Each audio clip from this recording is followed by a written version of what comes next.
Hey, hey, hey, welcome back to Stop It. I'm your host, Emily Erb, and I am going to do something a little different.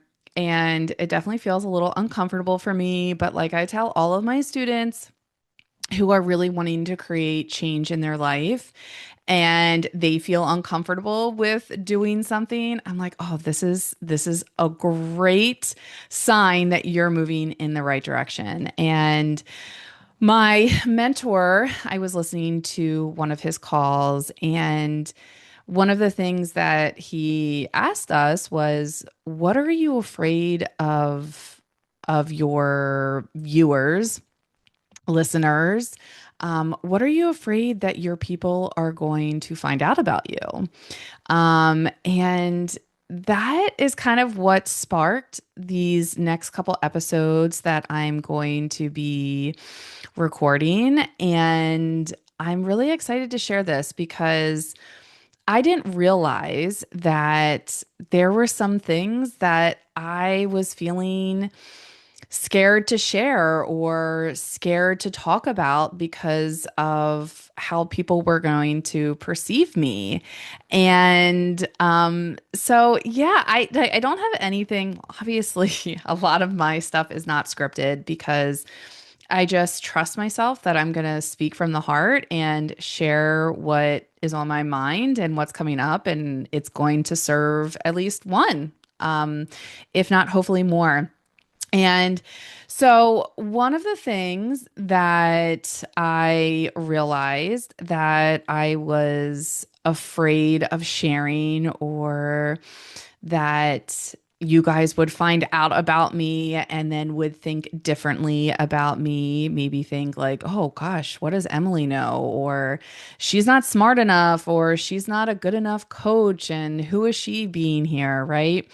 Um, and one of the things that I didn't want to necessarily admit, it's hard for me as a coach because I teach this with my students, is comparison, and how comparing yourself to others or your former self, it can be really harmful to your self-esteem and also to your growth, depending on how you're comparing. So, I want to talk about comparison today. And I want to talk about when comparison comes up for me in a negative way that is not serving me. How do I move through it? And I want to show you how to use comparison as a tool in a positive way that will help build your self esteem, that will help you feel better and feel inspired and feel encouraged and empowered, and where you stop giving your power away and you take it back. And so, today's topic, in a long-about way, is comparison. And I really just want to normalize it and say that it is normal for you to compare. It's the way we're wired. And you might hear me say this quite a bit, but repetition is the mother of all skill. And this is why I keep repeating it. If you ever question, why do you do what you do, even though you don't want to do it, it will always go back to survival. It's just what is, because we are designed, our brain is designed to keep us safe and to protect us. And yes, logically, we understand that us trying to reach a new goal and taking new action, like maybe that's you're gonna start lifting heavier and you've never done that before, and obviously that's new to you, and so obviously that's really scary and unfamiliar, and your brain's gonna see that as a threat, even though you know logically it's not a threat to your survival. Or even something basic as, I went to Aldi's the other day and I love couscous, and I've never made it before. But every time I'm out or at someone's house and they make it, and especially when you add some feta and some tomatoes and basil, oh my gosh, it's so good. But I've never made it before. And it really intimidated me because I've never done it. And it felt scary and it felt uncomfortable. And so when I was at Aldi's, it was a box that already had stuff in it. So I was like, okay, well, that's not as scary because I was like, I don't even know how to flavor couscous. I don't, I've never done it before. And so I thought, well, this will be a safer way for me to try this out. And I did it. And I was like, okay, why did that take me years and years and years to do? Because it really wasn't that scary. However, I've never done it before, and my brain saw that as a threat. And you might be laughing about that, and it's good to laugh at yourself. It's good to laugh at me for something so silly. And sometimes humor actually can really help, especially when we find ourselves taking ourselves so seriously with wanting to improve and wanting to grow and reach our goals. It's like it's okay to laugh at yourself. Like it's okay to be like, "Oh my gosh, Emily, that is hysterical." That felt so uncomfortable for you to make couscous for the first time. And now I'm like obsessed and I've already got it in my brain. I'm like, okay, I'm going to buy just the regular couscous. And then I'm going to just kind of season it myself. And I'm going to add the grape tomatoes and the feta and just like really like bougie that biatch up. I don't even know why I just said that. It just came out. But anyways, so, um, I that's why I really just wanted to normalize comparison. And comparison is actually part of survival, right? It's part of us like measuring things up, measuring like where we're at in life. Are we far enough? Are we needing to like do other things? Are people too far ahead of us? And it's really just a way of how we make sense of the world too, right? We compare to different things to see what we like, what we don't like. And so comparison is going to happen. And I don't want you to make it wrong. I don't want this to be another way that you shame yourself or judge yourself, because I do believe that women are already really hard on ourselves, and something that I'm still working on myself. And so I want to just normalize it and say that it's okay that it happens, or that it happens more frequently. And there is a way through it. There is a way to use comparison in a tool that's going to empower you. And when it does come up in a way that isn't serving you, that is okay. And there's a way to move through it, because I still will fall into comparison. I mean, we live in a world where we have so much access to everyone and everything, and we live in a world of so much abundance of knowledge, and that it's almost inescapable to not compare yourself to others, because we just see it all the time. I mean, I even think about the show, unless we live under a rock and we don't watch any TV and we're not on social media at all, like we literally, but you're still going to have it though. Like you're still going to have it, but it's just so much more prevalent and so much more in our face. Now, I am not saying that like, you shouldn't be on social media. I'm on social media. This is how part of where I run my business. And so I'm not saying that like don't ever be on social media. What I'm saying is that this plays a part of it. And, I believe in not living in extremes, because extremes never last. And so instead of just avoiding it or making it wrong, like social media or watching certain shows and things like that, and what you expose yourself to, that's a whole other topic too. But it's like, how do we move through it? Right. And so one of the things that was coming up for me is comparing my body to other women's bodies, other fitness coaches. Um, Obviously, there always is going to be someone leaner than me. And that's the facts. And that's also okay too. But sometimes I would fall into, oh my gosh, like, I'm not as lean as other coaches.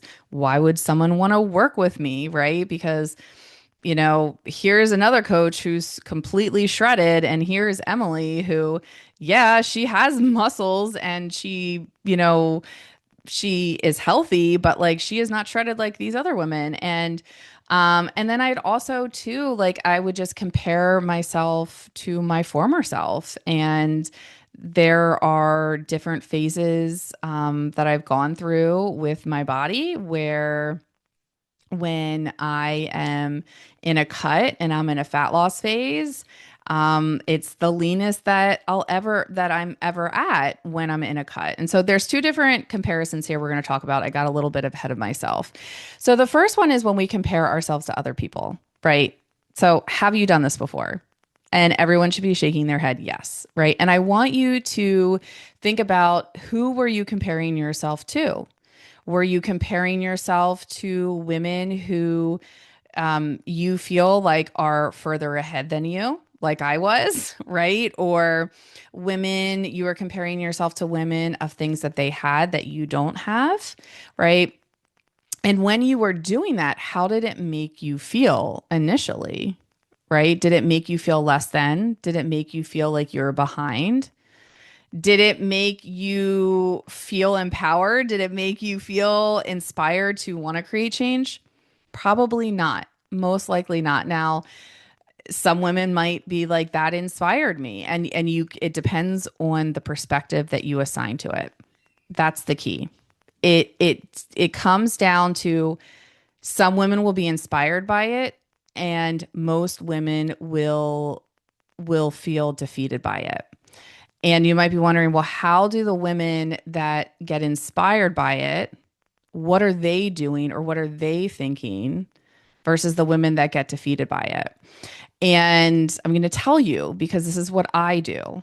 And when I find myself comparing myself to others that are further along or have things that I don't have, my initial reaction still is wired in safety and is still wired in survival, where I feel behind and I start to double down on my efforts because I feel like, oh my gosh, I need to be doing more. I'm not enough yet. And what I have done over the last couple years is I've created new pathways in my brain, new beliefs, new stories that I shift into when I notice it, when I create this awareness. And so what I do is I shift into those new beliefs. I shift into those new stories.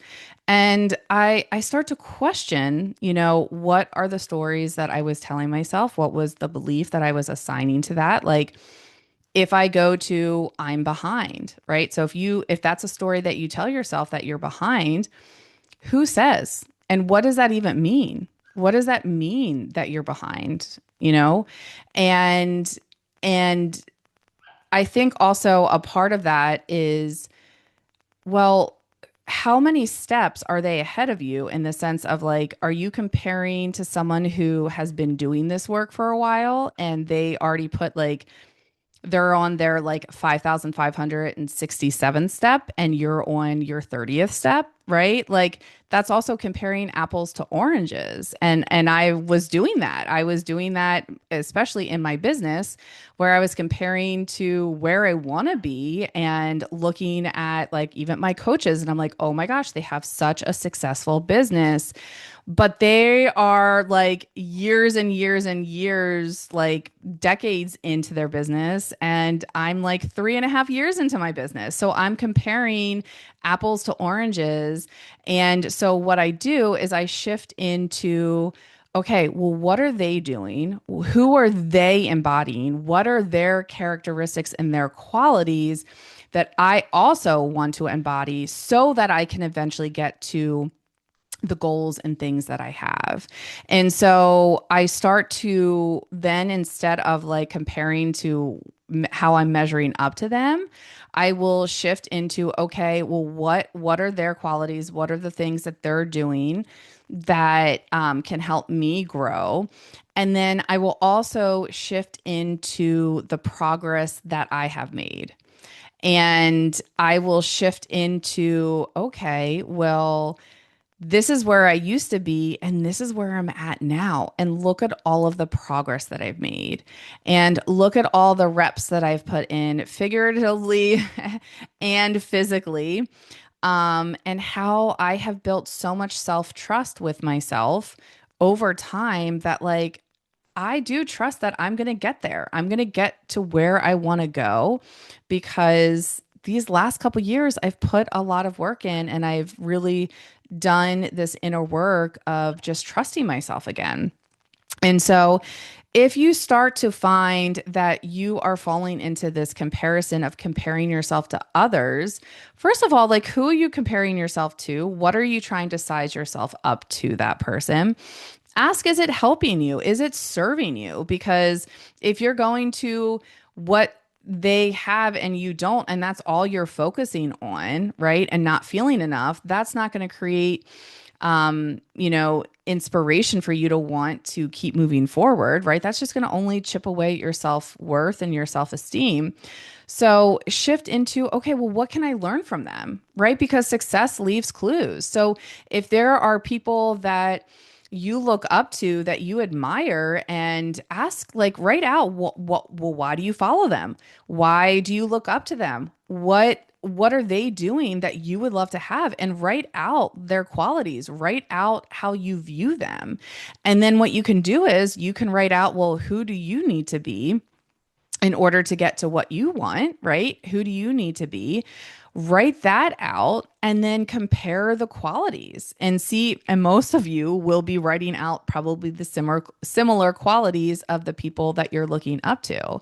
And then you can rate yourself to see, well, where are you falling in those, right? Where are you falling in those? And so it can really be a great way to self-reflect and see what areas you can improve on and some of the things that you can start to embody right now. Like it's a choice. You can choose it. And then with time and grace and compassion and perseverance and things, you eventually, that's just who you are.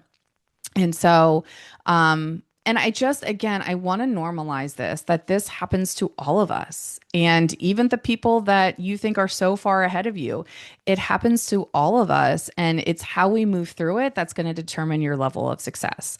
Are you going to still sit in it and compare in the sense of like, oh, gosh, I suck. I'm so far behind.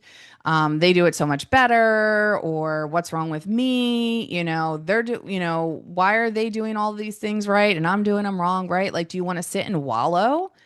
Because I can tell you right now, sitting in it and wallowing in it is not going to serve you. And it's going to just keep you feeling stuck. And so you have a choice. You get to choose it. And you get to choose any meaning you assign to any circumstance in your life, which that is so powerful in itself. And so many women don't understand that. So many women are always searching, searching, searching when really their power is already within themselves. They just have to choose it. And so when you find that you're comparing yourself to other women or other people, whoever that is, for me, a lot of times it's women, um, you get to decide on the meaning you assign to it, where you can feel like, I feel less than and I'm behind, or I can say, oh, how can I learn from them? Right? What could they teach me, or what are some things that they're embodying now that I want to, right? Like I want to choose this. And then you take action. And so yeah, so that is something that has been serving me when I fall into comparison.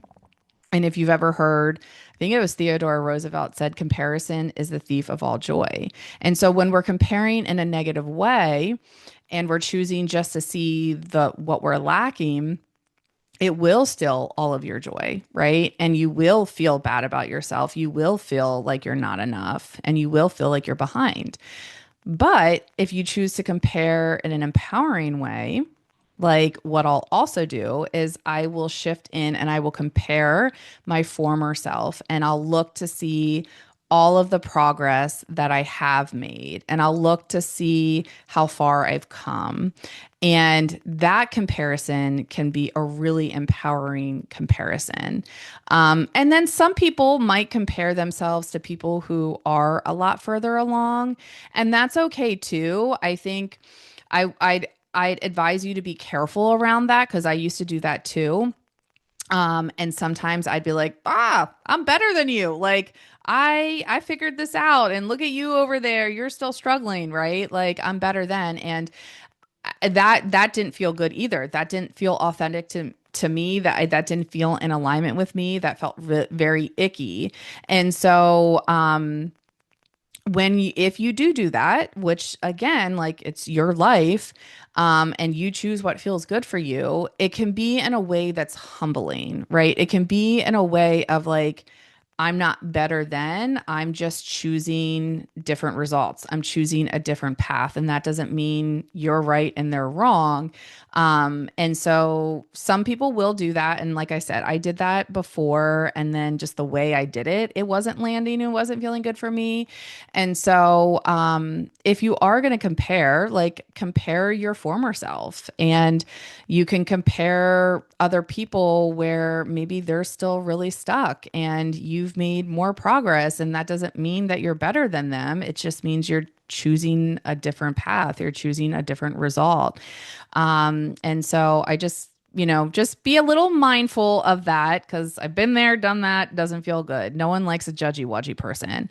Um, and so, yeah, and you know, comparison, I just, it can feel really uncomfortable, and it can be a tool that it can either help grow you and fuel you, or it can really disempower you, and you can really give a lot of your power away. Now, if you find that you are comparing yourself to your former self, this is kind of the other side of it. So I gave you the empowering side of it. I probably should have led with the disempowering, but that's okay. And this is what encouraged me to speak about comparison today, because I was talking to this fabulous woman at the gym. Her name is Megan. Megan, if you're listening to this, hey girl, hey, you're amazing. And I'm really grateful for your vulnerability. We just kind of ran into each other at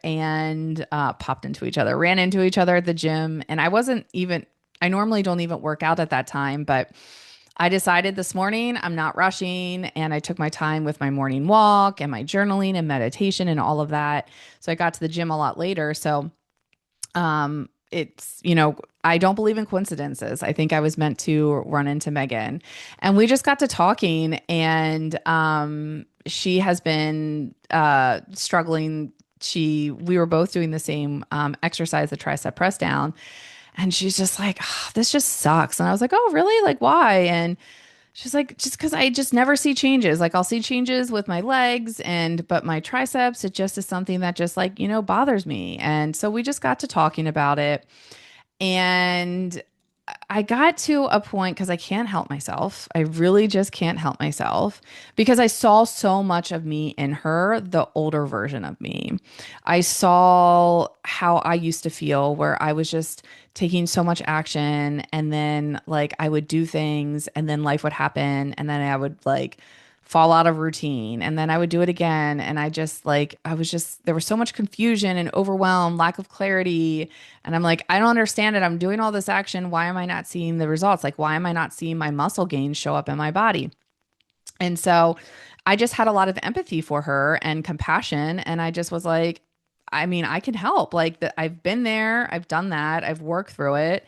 I still have things that I'm working on, because I did tell her, I go, listen, if you ever talk to someone that has it all figured out and they say like they're the best of the best and they know like they have it all figured out, I said, run the other freaking way, because no one has it all figured out. And the more you grow and the more you learn, you realize, oh my gosh, I know so little.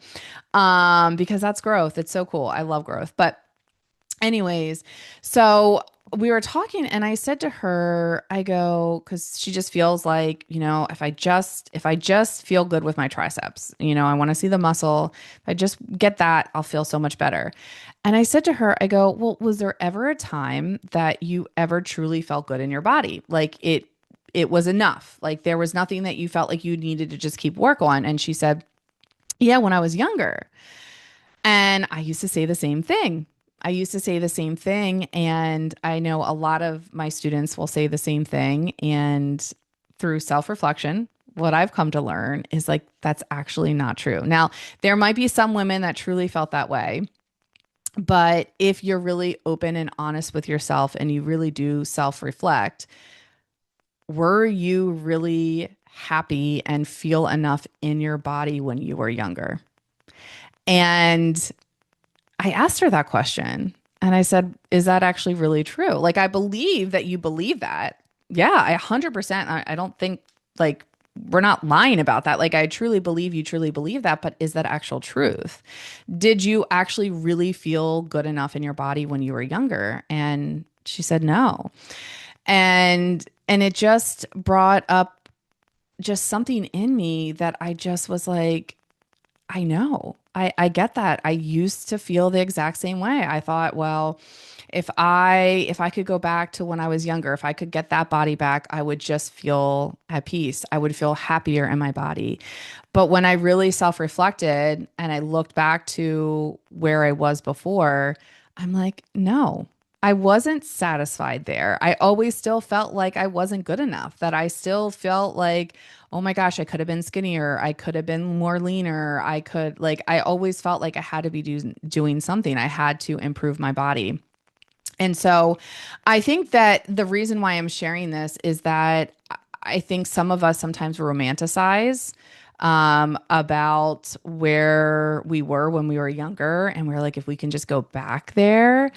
But I don't actually think that's the solution. I don't think that's the solution. And I can tell you from my own experience and working with students is that when they do get to a certain like magic number goal weight, um, that they're surprised with, I thought I was going to feel different.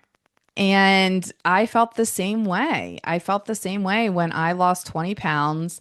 And I was like, okay, for a little while, I felt really great. And then I was like, why don't I still feel different? Like, why do I still feel like this isn't enough? This isn't good enough.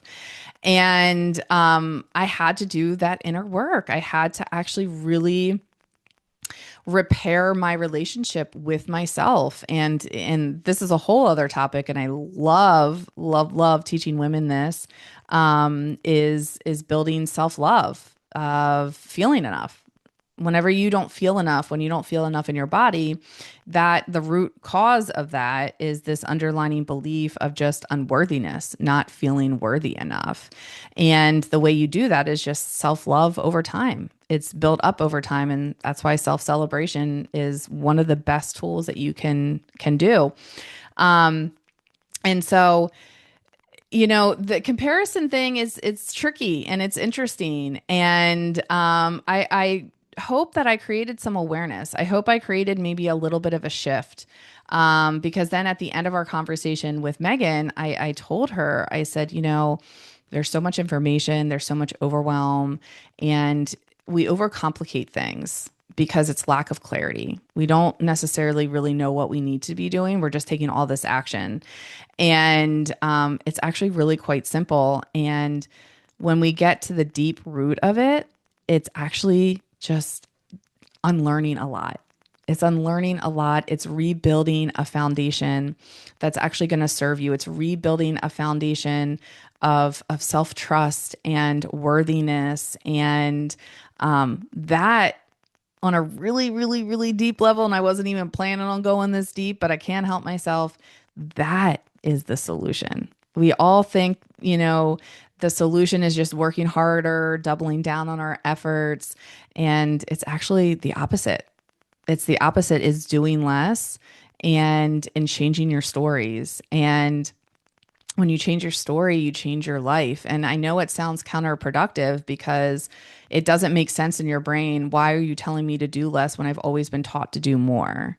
And I always tell my students, if it feels uncomfortable, it means you're moving in the right direction. And again, go back to survival. It will feel uncomfortable doing things that are the opposite of what you've been taught to do because it's unfamiliar to you. And it's going to require you to think differently and act differently. Because whenever you want new results, you have to think and act differently. And there has to be a shift. There has to be a shift in the way you're thinking. And speaking of shift, I'm just going to put a little ad in here, if you will. I created a lesson, if you will, or a free training.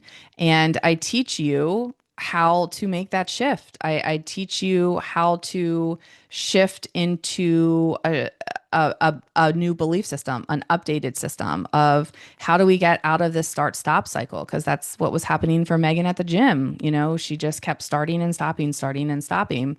And what really she needs is she needs to shift into a new belief, a new updated operating system, because whatever your stories that you're telling yourself, the way you view yourself, the beliefs you have, they are running the show. They are determining the actions you take. So most of us think, well, I just double down on my actions, my behaviors, change that, change my environment. But no, it's actually going deeper and we change our operating system. We change the way we think.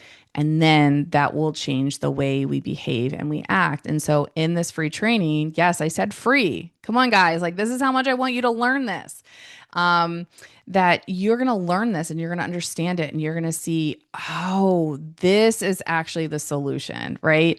And yeah, most women aren't going to want to listen to this 30-minute video. I get it. It's going to, you think, well, this is going to slow me down. Like, what's the point? But the answer is not to speed up. The answer is actually to slow down. And I actually just started doing that this week again with my mentor and doing the work that isn't sexy, right? Like, I want to be doing all this stuff. I want to be creating content. I want to be putting stuff out there. And this past week, I've been journaling and I've been self-reflecting and I've been listening and learning.